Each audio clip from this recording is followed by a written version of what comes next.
radioactivity is a natural nuclear phenomenon of decay of alpha and beta or gamma from unstable nucleus of any element. Okay, natural nuclear phenomenon of decay of alpha and beta or gamma from unstable nucleus of any element बिल्कुल natural है, प्राकृतिक है, इस पे हमारा कोई control नहीं। अगर कोई एलिमेंट अनस्टेबल है, ऑक्सीजन अनस्टेबल है, ये स्टेबिलिटी लाने के लिए अपने आप को तोड़ेगा तो एक परिवर्तन आएगी, इसके स्ट्रक्चर में परिवर्तन आएगी, एटॉमिक स्ट्रक्चर में परिवर्तन आएगी, इसके प्रॉपर्टी में परिवर्तन आएगी, ये पूरी तरह से बदल जाएगा। एटॉमिक नंबर 8 है तो ऑक्सीजन है, 9 हो गया दूसरा एलिमेंट है, 7 हो गया दूसरा एलिमेंट है। स्टेबिलिटी लाने के लिए अपने आप को बदलेगा, इतना ये करेगा, हम कंट्रोल नहीं कर सकते। ऐसा नहीं है कि हम टेम्पररी चेंज या परमानेंट चेंज या फिर फिजिकल चेंज या केमिकल चेंज, टेम्परेचर राइज करके, प्रेशर लो करके, कुछ भी करके हम इसे रोक दें। ये पॉसिबिलिटी रोकने लायक नहीं होती है, ये अपने आप से होती है, पूरी नेचुरल है। न्यूक्लियर है, चलिए न्यूक्लियर इसलिए है क्योंकि न्यूक्लियस में ही बदलाव आ जाता है, न्यूक्लियस में ही इसके बदलाव आ जाता है, ये पूरी तरह से चेंज हो जाता है। ये कुछ और एलिमेंट था जब अनस्टेबल था, अब ये कुछ और एलिमेंट बन गया है स्टेबिलिटी प्राप्त करने के बाद। हाँ, जब स्टेबल होता है या फिर होने वाला होता है, जब टूटता है ये अनस्टेबल से स्टेबल की ओर अगर बढ़ता है तो ये पहले टूटता है, तब ये अल्फा रिलीज करेगा या तो ये बीटा रिलीज करेगा, दोनों साथ में रिलीज नहीं करेगा, दोनों के कंडीशन अलग अलग होते हैं। लेकिन अगर अल्फा कर रहा है तो गामा कर सकता है, अगर बीटा कर रहा है तो भी गामा कर सकता है। अल्फा गामा साथ में, बीटा गामा साथ में हो सकते हैं, लेकिन अल्फा बीटा साथ में नहीं हो सकते, दोनों के कंडीशन अलग अलग है। और ये किसी एलिमेंट में हो सकता है, पीरियोडिक टेबल में आप जहां भी देखिए, कहीं भी फर्स्ट टू लास्ट अनस्टेबिलिटी कहीं भी आ सकती है, इस पे किसी का कोई कंट्रोल नहीं होता। तो रेडियो एक्टिविटी पे भी किसी का कंट्रोल नहीं होता। अनस्टेबल न्यूक्लियस का पता कैसे लगाया जाए, कोई बेसिक फॉर्मूला है इसका? नहीं, कोई बेसिक फॉर्मूला नहीं है, लेकिन अंदाजा क्या है इसको, अगर पीरियोडिक टेबल में देखा जाए तो एटॉमिक नंबर 1 से 20 तक जिसके नंबर ऑफ प्रोटॉन और नंबर ऑफ न्यूट्रॉन बराबर हो, वो स्टेबल होगा। जैसे कि ऑक्सीजन का मास नंबर 16 होता है, स्टेबिलिटी पे 16 होता है। अब देखते हैं, number of proton is equal to number of electron, number of proton is equal to atomic number, okay. So atomic number means number of proton is 8। अब देखते हैं इक्वल है कि नहीं है। अब number of neutron is equal to mass number minus number of proton. तो mass number 16 है, माइनस कीजिए नंबर ऑफ प्रोटॉन से 8। Number of proton is equal to number of neutron, 8 is equal to 8। तो 1 से 20 तक ऐसे देखा जाता है, जिसके नंबर ऑफ प्रोटॉन और नंबर ऑफ न्यूट्रॉन बराबर। एटॉमिक नंबर 21 से 80 तक, 21 से 80 तक देखा गया है कि जिसके number of neutron is greater than number of proton, जिसके नंबर ऑफ न्यूट्रॉन प्रोटॉन से ज्यादा है वो स्टेबल है। कब? 21 से 80 के बीच में, 21 to 80। एग्जाम्पल लेते हैं जिंक का, जिंक Zn 65 पॉइंट समथिंग है इसका मास नंबर, आप देख लीजिएगा 65.5, 65 लेके चलते हैं। और एटॉमिक नंबर है इसका 30 एटॉमिक नंबर है, ये जिंक है। अब इसमें क्या देखने को मिलेगा? अब इसमें देखने को यह मिलेगा कि नंबर ऑफ प्रोटॉन जो 30 है और नंबर ऑफ न्यूट्रॉन 35 है। ये प्रूव हो गया। Number of neutron 35, number of proton 30, number of neutron is greater than number of proton. ये प्रूफ हो गया। तो ये स्टेबल है। 1 to 20 number of proton is equal to number of neutron, तो स्टेबल है। अब अबव 80 मतलब 80 से ऊपर सारे के सारे रेडियो एक्टिव है। एक्टिनियम, लॉरेंसियम, रुथरफोर्डियम, यूरेनियम, थोरियम, ये सारे के सारे रेडियो एक्टिव एलिमेंट्स हैं। तो हम लोग ऐसे देखते हैं, एक स्टेबिलिटी बिल्ड करके ग्राफ टाइप आता है। देखिए यहाँ number of proton, number of neutron. अब 1 से 20 तक ये 0 हो जाएगा, 1 2 3 20, तो यहाँ तक 20। ऐसे देखा जाता है कि 20 तक जो ऐसे गिर जाते हैं, मतलब 20 is equal to 20, number of proton is equal to number of neutron, वो स्टेबल है। उसके बाद थोड़ा झुकाव देखने को मिलता है, ग्राफ में थोड़ा झुकाव देखने को मिलता है। वो झुकाव ये बताता है कि अब नंबर ऑफ न्यूट्रॉन ज्यादा होगा, नंबर ऑफ न्यूट्रॉन ज्यादा होगा, प्रोटॉन कम होगा। और 80 के बाद सारे के सारे रेडियो एक्टिव हो जाते हैं, सारे के सारे रेडियो एक्टिव हो जाते हैं। अब हम लोग ये जान लेते हैं कि अल्फा क्या है, बीटा क्या है और गामा क्या है। इसको मैं मिटा देता हूं।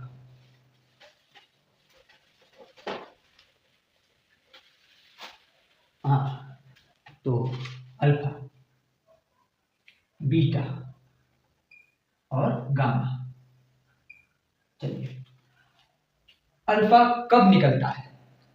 जब अनस्टेबल न्यूक्लियस से 2 प्रोटॉन और 2 न्यूट्रॉन निकले, तब निकलता है अल्फा, तब टूटता है अल्फा, अल्फा डीके। चलिए इसको हम एक लाइन में लेके आते हैं। अल्फा बना दिया, number of proton is equal to atomic number, और you can say number of electron कितने हैं, 2 लगा दिया। Mass number is equal to number of proton plus number of neutron, तो 2 2 4। ये 2 और 4 कहीं देखा लग रहा है, मैं बता देता हूँ, हीलियम में देखे होंगे। तो ये भी कहा जाता है अल्फा हीलियम न्यूक्लियस है, याद कर लीजिएगा। निकलता कब है?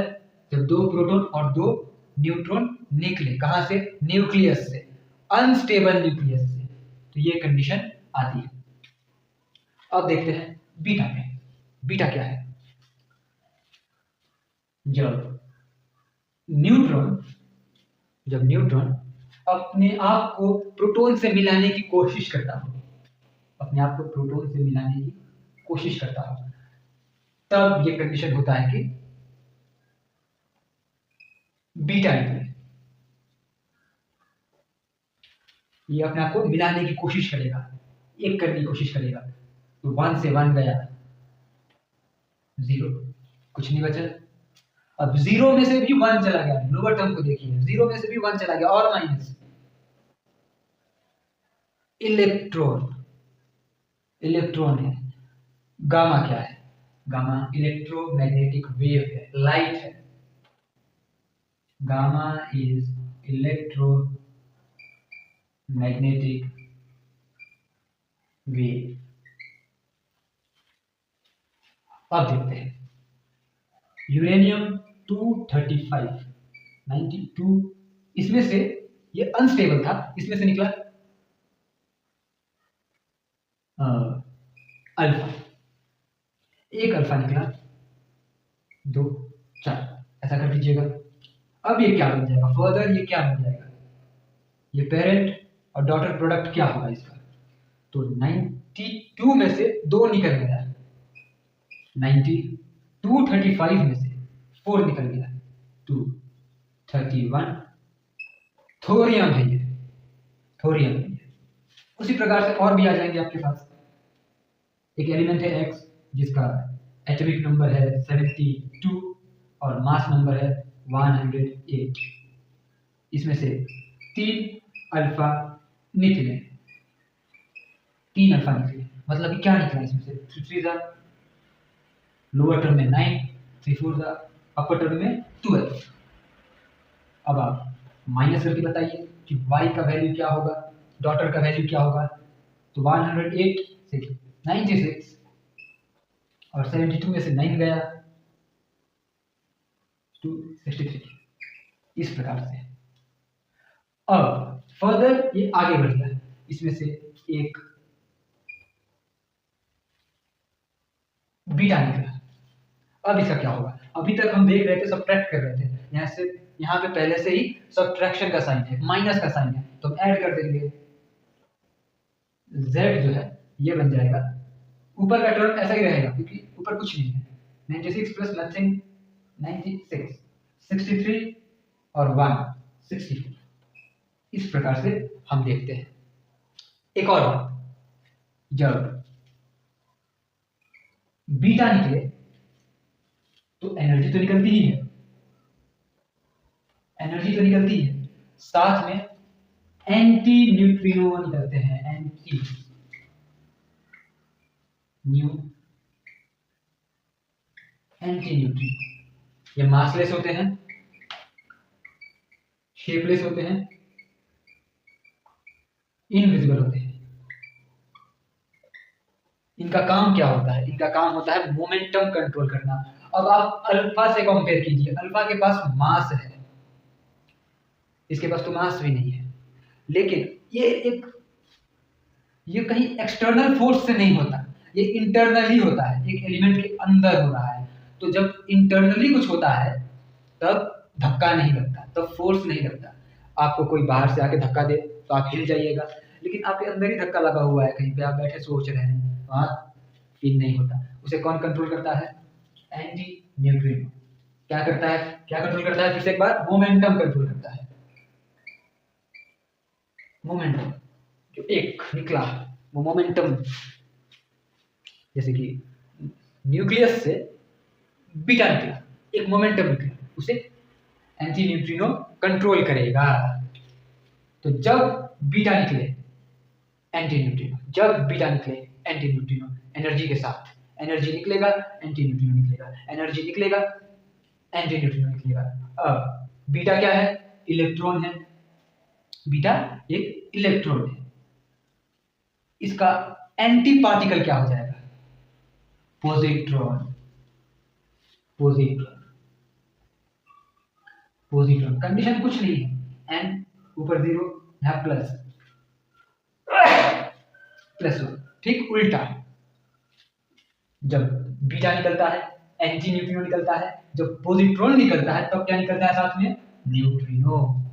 एंटी न्यूट्रिनो, न्यूट्रिनो, ठीक, एंटी एंटी एंटी उल्टा। तो इतना आप समझ चुके हैं अल्फा बीटा गामा के बारे में। अब हम आगे देखते हैं,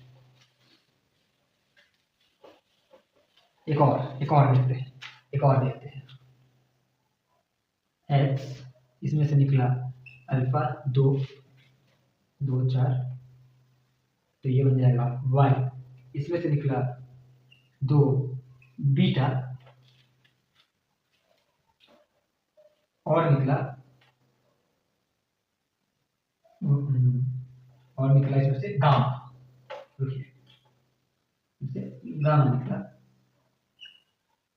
तो z प्रोडक्ट क्या होगा? z प्रोडक्ट क्या होगा? तो x में से x का हम 94102 ले लेते हैं, ठीक है। x में से निकला अल्फा, 2 अल्फा निकला, तो y का वैल्यू हो जाएगा 94, ये इसका वैल्यू हो जाएगा। अब एनर्जी तो निकली, एनर्जी के साथ निकला 2 बीटा। अब जब बीटा निकला तो फिर से एनर्जी निकलेगी, एनर्जी के साथ निकलेगा एंटी न्यूट्रिनो, साथ में कभी भी साथ में निकाल दीजिएगा। तो अब ये क्या बन जाएगा? तो 90 + 2 92, वापस अपने कंडीशन में आ रहा है।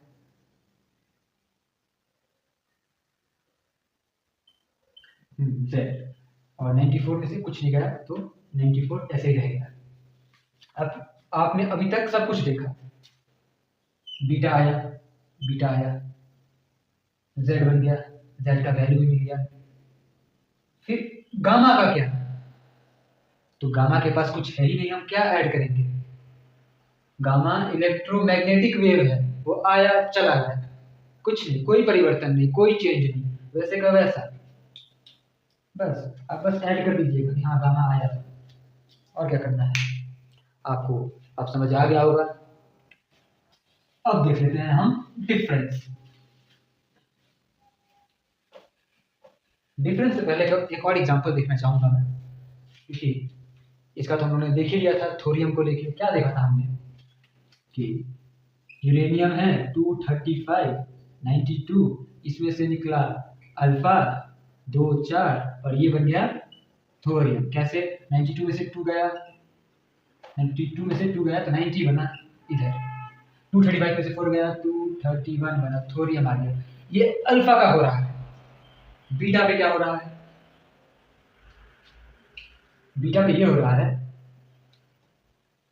सोडियम था 1123, अब इस पे बीटा गया, एक बीटा गया, तो जब बीटा निकला है तो साथ में कौन निकलेगा? Anti neutrino. चलिए एनर्जी भी निकाल दिए। अब एनर्जी के बाद फाइनल प्रोडक्ट क्या होगा? मैग्नीशियम 23 मास नंबर और 11 + 1 12 एटॉमिक नंबर, ऐसा होता है। चलिए अल्फा देख लिया, बीटा देख लिया, गामा देखिए। गामा कहीं से निकले कोई परिवर्तन लेके नहीं आएगा, क्योंकि इसका एटॉमिक नंबर और मास नंबर होता ही नहीं है। इलेक्ट्रोमैग्नेटिक वेव है, एक लाइट है, एक लाइट से आया गया, बस और कुछ नहीं। चलिए अब हम देख लेते हैं डिफरेंस। मास देखते हैं पहले। तीनों में सबसे भारी कौन दिख रहा है आपको? सबसे भारी मुझे अल्फा दिख रहा है, इसके पास मास नंबर है 4 4 AMU।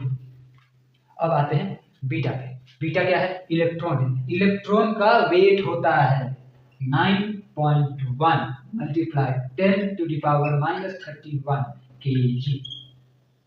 ये एक इलेक्ट्रॉन का वेट होता है। लेकिन फास्ट मूविंग चीज का, कोई भी चीज है अगर फास्ट मूविंग है, उसका वेट वेरी करेगा, एकदम डिपेंड करेगा। जैसे कि आइंस्टाइन ने कहा था E = mc²। किसी मास को स्पीड, लाइट की स्पीड से दुगने स्पीड से फेंक दो, वो एनर्जी में बदल जाएगा। मतलब धीरे धीरे वो एनर्जी की ओर जा रहा है, जितना स्पीड पकड़ रहा है उतना ही एनर्जी की ओर जा रहा है। फास्ट मूविंग इलेक्ट्रॉन, नो मास, नो मास, नो मास। ओके, इतना हमने देख लिया। अब देखते हैं आयनाइजिंग पावर। आयनाइज कौन ज्यादा कर पाएगा? इसके पास एटॉमिक नंबर है, इसका अगर शेल बनाएंगे तो आउटर मोस्ट इलेक्ट्रॉन में ऑर्बिट में 2 इलेक्ट्रॉन आ जाएंगे, मतलब इसके पास चार्जेस हैं। तो मोस्ट आयनाइजिंग पावर अल्फा के पास है, मॉडरेट बीटा के पास, क्योंकि बीटा के पास कंपैरेटिवली कुछ तो है, -1 में भी। गामा के पास तो वो भी नहीं है, तो मॉडरेट। इसके अलावा हम देखेंगे इनकी स्पीड 10⁷ मीटर/सेकंड की स्पीड से अल्फा जाता है। बीटा 10⁷ से ऊपर, अब ये भी डिपेंड करता है, लेकिन कहां तक? 2.5 × 10⁸ मीटर/सेकंड तक। सबसे स्पीड यहाँ पे जिसके पास मास ही नहीं है, अब वेट ही नहीं है, सबसे स्पीड वही होगा ना, लाइट का स्पीड पकड़ता है 3 × 10⁸ मीटर/सेकंड। अब पेनिट्रेटिंग पावर की बात करें तो गामा सबसे ज्यादा पेनिट्रेट करता है, उसके पास वेट नहीं होता, उसके पास वेट नहीं होता, उसके पास स्पीड की कमी नहीं है, सबसे ज्यादा सबसे तेज यही भाग रहा है, तो मोस्ट पेनिट्रेटिंग पावर इसके पास है। मोस्ट, कंपैरेटिवली मॉडरेट, क्योंकि इसके पास स्पीड है।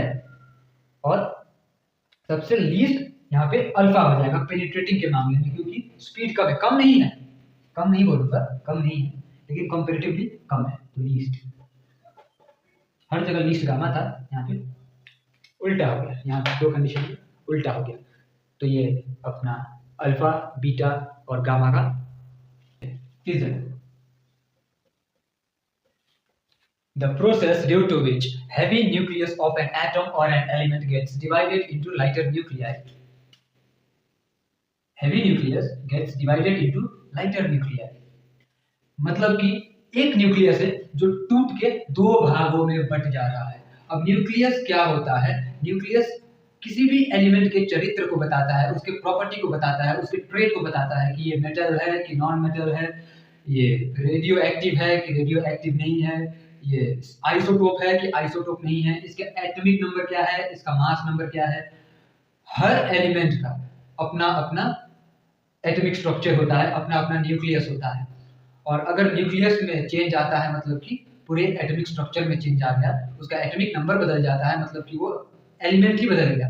वो जो था अब वो नहीं है, वो कुछ और बन गया। एक्स था, दो भागों में टूटा, वाई और जेड। ये अलग एलिमेंट, ये अलग एलिमेंट, ये अलग एलिमेंट। इसको पेरेंट बोलेंगे, इन दोनों को डॉटर, डॉटर एलिमेंट। तो ऐसा कुछ हो रहा है। अब ये ऐसा होता क्यों है? तो रेडियो एक्टिविटी एक स्पॉन्टेनियस प्रोसेस है, एक नेचुरल प्रोसेस है, ये प्रकृति द्वारा दिया गया है। इसमें होता क्या है कि अनस्टेबल एलिमेंट स्टेबिलिटी पाने के लिए अपने आप को तोड़ते हैं और तोड़ के अपने आप में चेंज लाते हैं, अपने प्रॉपर्टी में चेंज लाते हैं, मतलब कि अपने रूप में चेंज लाते हैं। जो एलिमेंट वो थे वो अब नहीं रहे, और ये प्रोसेस में अल्फा या फिर बीटा निकलता है, और साथ में कभी कभी गामा भी निकल जाता है। ये नेचुरल है। लेकिन यहाँ हम क्या करते हैं, हम न्यूट्रॉन को, किसी एक्सटर्नल न्यूट्रॉन को बम्बार्ड कराते हैं किसी एलिमेंट से, मतलब कि ऐड करा देते हैं, जुड़वा देते हैं, जोड़ देते हैं। अब जुड़ने के कारण क्या होता है? एलिमेंट जो था दो भागों में बढ़ जाएगा, मतलब कि उसके प्रॉपर्टी में चेंज आ जाएगी। जो वो एलिमेंट था वो नहीं रहेगा, दो अलग अलग एलिमेंट आ जाएंगे, वाई और जेड आ गया। कहने का अर्थ ये है कि कोई भी एक्सटर्नल आदमी आपके घर में आ रहा है तो आप उससे सवाल करेंगे, क्यों आए, कैसे आए, क्या काम है। अगर नहीं कर रहे हैं वो आपके घर को तोड़ देगा, और तोड़ने के साथ साथ फायदा भी उठाएगा। कुछ ऐसे तोड़ने के साथ साथ अपना फायदा भी दिखेगा, फायदा भी उठाएगा। जैसे कि न्यूट्रॉन किसी एलिमेंट के न्यूक्लियस से टकरा गया, किसी न्यूक्लियस से टकराया, और टकराने के बाद दो नए प्रोडक्ट्स को उसने जन्म दे दिए। अब जो एलिमेंट था वो एलिमेंट नहीं रहा, दो नए एलिमेंट आ गए हैं, और साथ में एक न्यूट्रॉन आ गया है। अब ये एक आया है, दो आया है, तीन आया है, डिपेंड करता है। मान लीजिए दो आया, तो ये क्या करेगा? जो इसने अकेला किया ये कहीं और जाएगा, किसी और न्यूक्लियस में जाके ये फिर वही काम करेगा, बॉम्बार्ड करेगा, फिर उनमें चेंज लाएगा, फिर अपने आप को विभाजित करेगा। जैसे कि यहाँ पे दो हो गए, दो से चार, चार से छः, ऐसे डिवाइड होते होते ये मतलब मल्टीप्लाई होते हैं, दो से चार, चार से आठ, आठ से 16, 16 से 32, ऐसे बढ़ते जाते हैं, जो हिरोशिमा और नागासाकी में हुआ था। रेडिएशन कंटिन्यू चेन सिस्टम होते जा रहा था, लोग मरते जा रहे थे। जब बॉम्ब गिरा तो टेम्परेचर राइज हुआ 10⁻7 केल्विन का, ये याद रखिएगा। लेकिन हमें बस याद रखना है, हमें फोकस करना है अच्छी चीजों पे, पॉजिटिव चीजों पे। पॉजिटिव चीज क्या हो रही है? तो एनर्जी निकलती है, एनर्जी निकलती है। डिपेंड करता है कि पेरेंट मटेरियल कैसा है, पेरेंट एलिमेंट किस मटेरियल का है, उसकी डेंसिटी क्या है, उसका मास क्या है, ये सब तो डिपेंड करता है कि एनर्जी कितनी निकलेगी। अब हम एग्जांपल लेते हैं कि हमने यूरेनियम 235 को बॉम्बार्ड करा दिया एक न्यूट्रॉन से। यूरेनियम 235 के न्यूक्लियस को बॉम्बार्ड करा दिया एक न्यूट्रॉन से। बेरियम आएगा, बेरियम के साथ क्रिप्टॉन आएगा, और क्रिप्टॉन के साथ न्यूट्रॉन आएगा। लेकिन कितने कितने आएंगे ये हमें कैसे पता चलेगा? तो बेरियम कितना आएगा? बेरियम आएगा 140, 56, 92, और ये हो जाएगा आपका 36, और यहाँ पे 141। ओके, इतना बेरियम आ गया।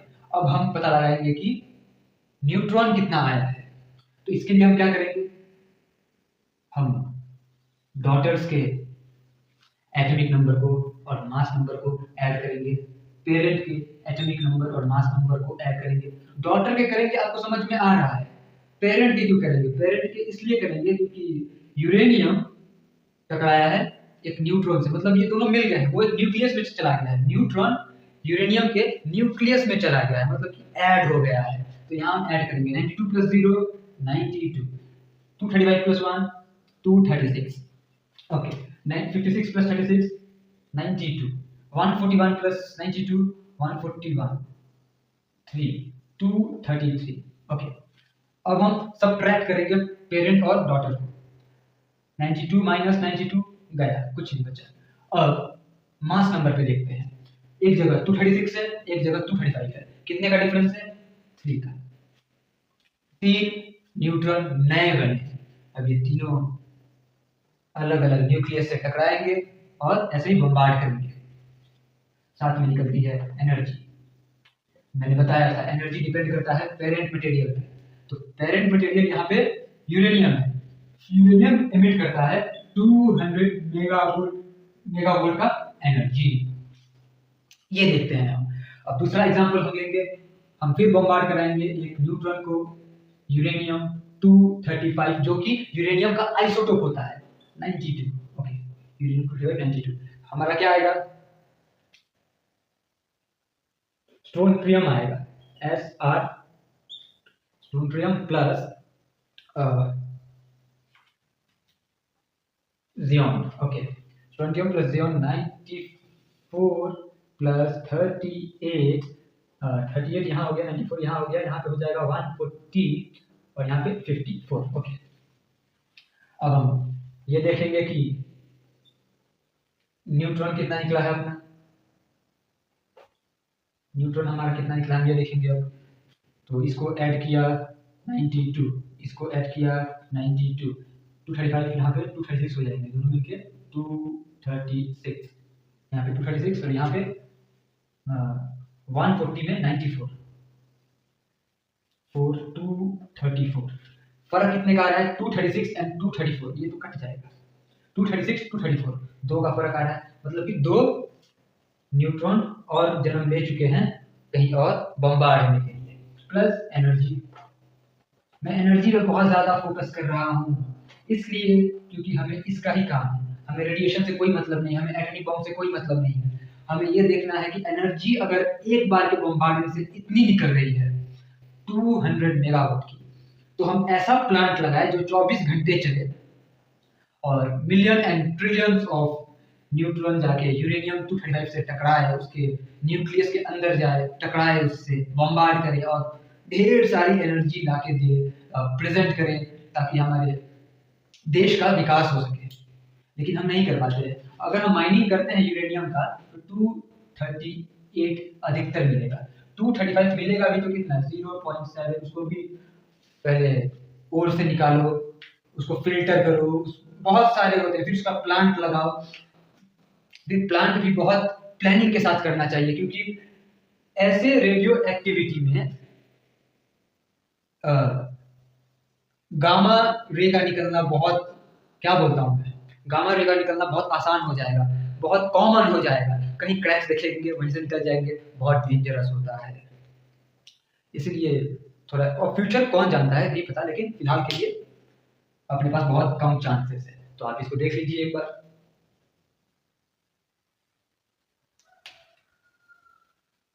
चलिए अब हम करेंगे फ्यूजन। फ्यूजन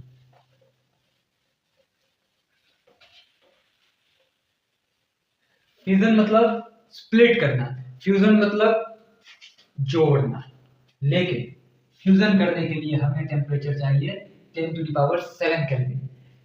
वो टेम्परेचर जब बॉम्ब गिरता है, जब एटॉमिक बॉम्ब गिरता है और जो टेम्परेचर उठ के आता है, उतना टेम्परेचर हमें चाहिए फ्यूजन को पॉसिबल करने के लिए, क्योंकि इसमें जोड़ना रहता है। जोड़ना किसको है, न्यूक्लियस को जोड़ना है, दो न्यूक्लियस को जोड़ना है। न्यूक्लियस में क्या होते हैं, न्यूट्रॉन होते हैं न्यूट्रल और प्रोटॉन होते हैं पॉजिटिव। पॉजिटिव पॉजिटिव एक दूसरे को अट्रैक्ट नहीं करता, नेगेटिव पॉजिटिव करता है, पॉजिटिव पॉजिटिव नहीं करता, रिपल्स करते हैं, दोनों एक दूसरे से दूर भागते हैं। इस कंडीशन में अगर हमें इन दोनों को साथ जोड़ना पड़े, हम क्या करेंगे, हम टेम्परेचर बढ़ा दें, तब हो जाएगा। पृथ्वी पे पॉसिबल नहीं है। स्पीड बढ़ा दें इनकी, इनको काइनेटिक एनर्जी दे दें। हम क्या करते हैं, हम वेल्डिंग जब करते हैं तो दो मेटल्स को अगर हम जोड़ते हैं, उसको टेम्परेचर दे रहे हैं, हम पिघला रहे हैं, और तब जाके मटेरियल जुड़ रहा है। यहाँ भी वही करना है, लेकिन ऐसे पॉसिबल नहीं है नॉर्मल टेम्परेचर पे। ये कहाँ होता है, ये स्टार्स पे होता है, गर्म गर्म स्टार्स पे होता है, सन पे होता है, और इसके बहुत सारे फायदे हैं। यहाँ से भी एनर्जी निकलती है, इसीलिए सूर्य आज तक टिक पाया है। ये प्रोसेस को करता आता है और अपनी एनर्जी को डेवलप करता जाता है। अब देखिए, पॉजिटिव पॉजिटिव एक दूसरे को अट्रैक्ट नहीं करते, यहां तक समझ गए। अब आते हैं big bang theory. Big bang theory से पहले या उस काल में अगर देखा जाए तो अपने पास हाइड्रोजन था, हीलियम था, लिथियम था। लिथियम बहुत कम, ठीक है, बहुत लिमिटेड। मेनली हाइड्रोजन और हीलियम था। बाकी गैस कहाँ से आए, बाकी एलिमेंट्स कहाँ से आए जो हम पीरियोडिक टेबल में देखते हैं, lithium, beryllium, boron, carbon, nitrogen, oxygen, fluorine, ये सब कहाँ से आए, ये सब कैसे बने, फ्यूजन से बने। अब उतना टेम्परेचर लेके आइए, यहाँ भी बन जाएगा, तो यहाँ तो पॉसिबल नहीं है। ये गेम हाइड्रोजन हीलियम का होता है सूर्य पे। और सूर्य पे किस प्रकार से होता है, तो देखिए, हाइड्रोजन एक, हाइड्रोजन फिर एक, ये मिलके क्या बन जाएंगे, हीलियम बन जाएंगे। जुड़ रहे हैं, देखिए मैं जोड़ रहा हूं, एक और एक दो, एक और एक दो। अब हीलियम मेरा अनस्टेबल है, कोई भी एलिमेंट अनस्टेबल है तो अपने आप को ब्रेक करता है, अल्फा और बीटा निकालता है, आप ये जानते हैं। लेकिन किसी कंडीशन में बीटा बीटा के एंटी पार्टिकल को भी निकालता है। ये बीटा क्या है, इलेक्ट्रॉन है। इलेक्ट्रॉन का एंटी पार्टिकल क्या है, पॉजिट्रॉन। पॉजिट्रॉन है बीटा का एंटी पार्टिकल, पॉजिट्रॉन है। जब बीटा निकलता है तो साथ में क्या निकलता है, एंटी न्यूट्रिनो। अब इसके मोमेंटम को कंट्रोल करने के लिए मासलेस होता है, शेपलेस होता है, इनविजिबल होता है। सिमिलरली इसी कंडीशन में कौन निकलता है, neutrino. Particle, anti particle, anti neutrino, neutrino. इतना तक क्लियर हो गया होगा। तो ये स्टेबल नहीं है, ये फर्दर क्या करेगा, ये अपने आप को और ब्रेक करेगा, ये अपने आप को और तोड़ेगा। ये क्या निकालेगा,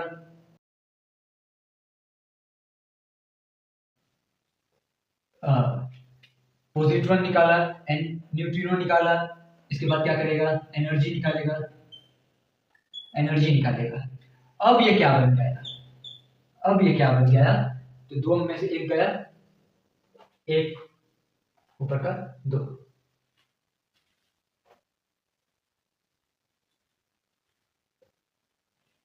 ड्यूट्रियम बन गया। ड्यूट्रियम क्या होता है, ड्यूट्रियम हाइड्रोजन का स्टेबल आइसोटोप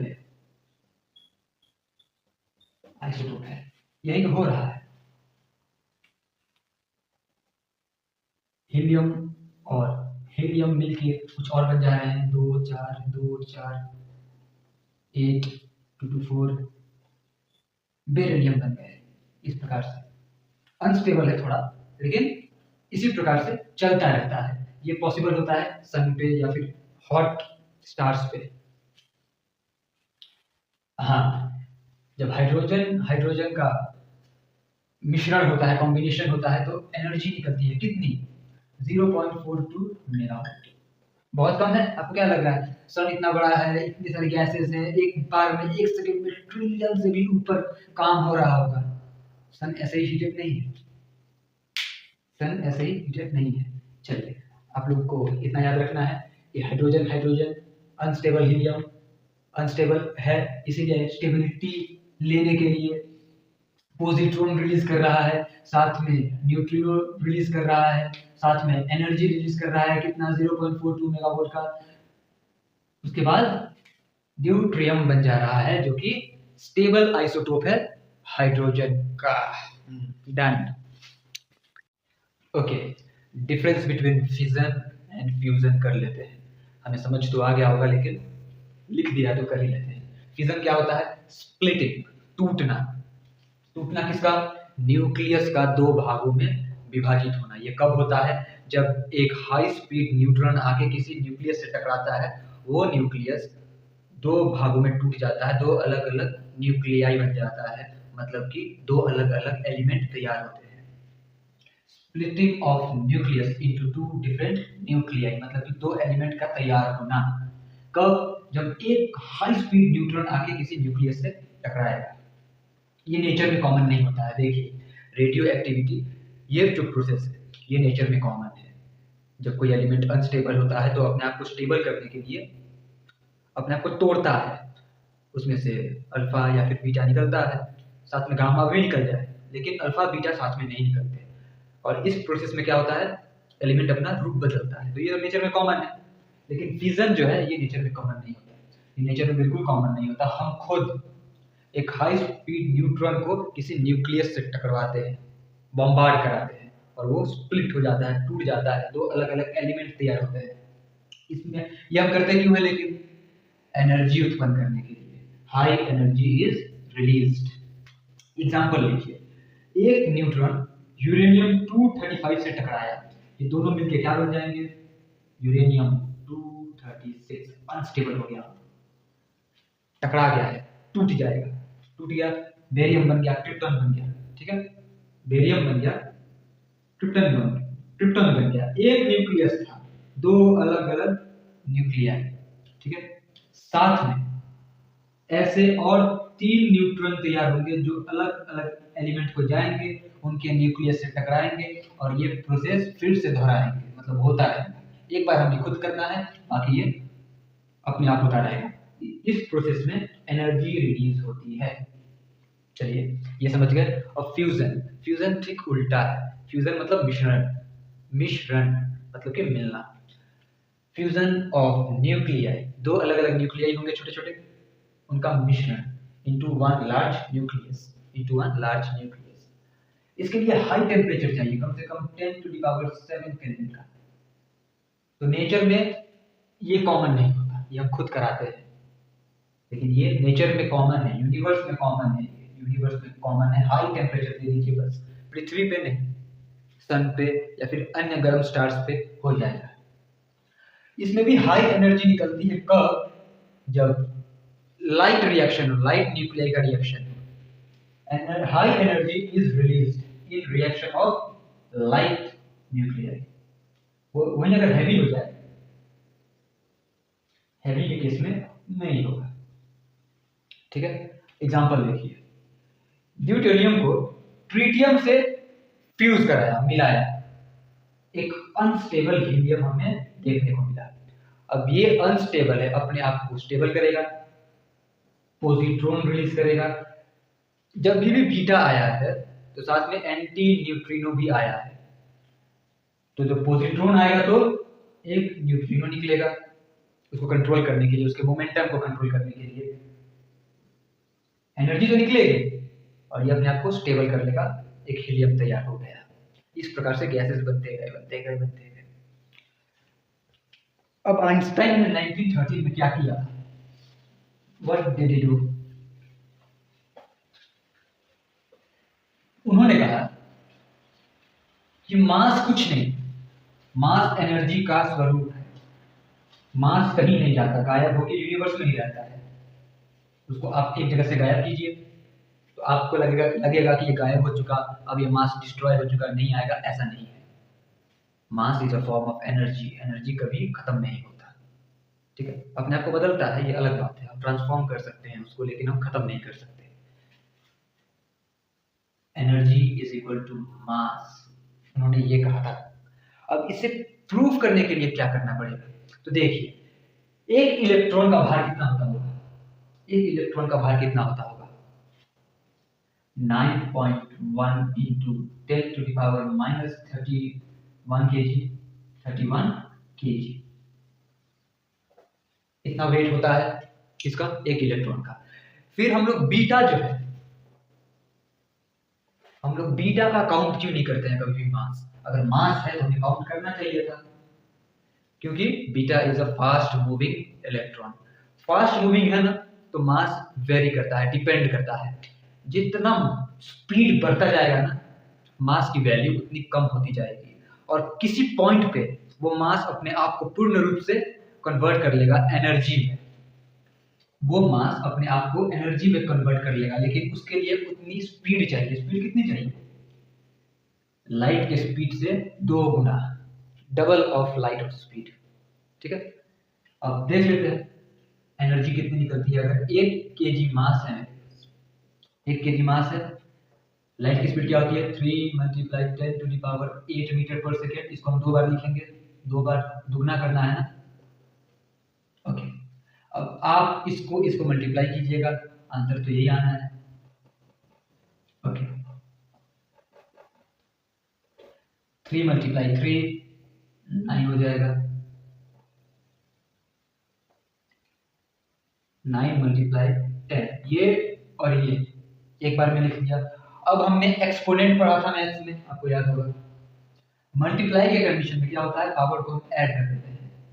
8 + 8 कितना कर दिया? ये 9 10 16 जूल एनर्जी में कन्वर्ट कर दिया हमने। 1 kg मास को अगर हमने इतना स्पीड दे दिया, तो वो एक एनर्जी में कन्वर्ट कर देगा खुद को। ये कहा था आइंस्टाइन ने 1913 में अपने थ्योरी ऑफ रिलेटिविटी के दरमियान, दौरान या माध्यम से। यही बात है।